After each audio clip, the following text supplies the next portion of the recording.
Top নিউজের 10 নিয়ে আপনাদের সঙ্গে প্রদীপশঙ্কর। শুরুতে যে খবর দিকে নজর রাখবো, গোয়া নিয়ে আজ তৃণমূলের বিশেষ বৈঠক। ইতিমধ্যেই লুইজিনো ফেলায়েরো তিনি পৌঁছে গিয়েছেন এই বৈঠক করতে। আমরা কথা বলবো, আবির ঘোষাল আমার সঙ্গে রয়েছেন। আবির, এখনো পর্যন্ত এই বৈঠক নিয়ে কি জানা যাচ্ছে? দুটো বিষয় নিয়ে আলোচনা হওয়ার সম্ভাবনা। প্রথম বিষয়টা হচ্ছে যে গোয়ায় যে নির্বাচন রয়েছে তার আগে প্রচার রণকৌশল কি হবে।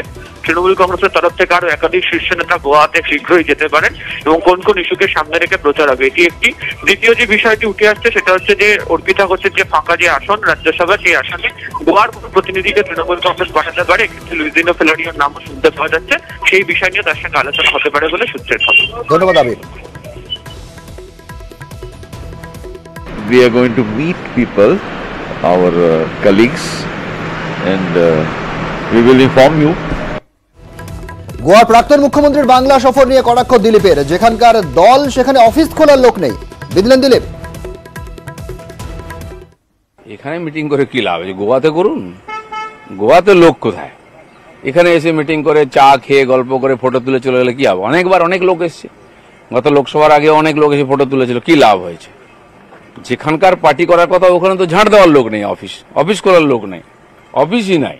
পাল্টা তৃণমূল কংগ্রেসের তরফেও প্রতিক্রিয়া। কুণাল ঘোষ তিনি কটাক্ষ করছেন প্রচারে থাকতেই দিলীপ ঘোষের এসব মন্তব্য। বিধানসভায় হেরেছেন, উপনির্বাচন 3-0, উপনির্বাচন 4-0, তা বলে কি ওনারা দিল্লির মিটিং এ যান না?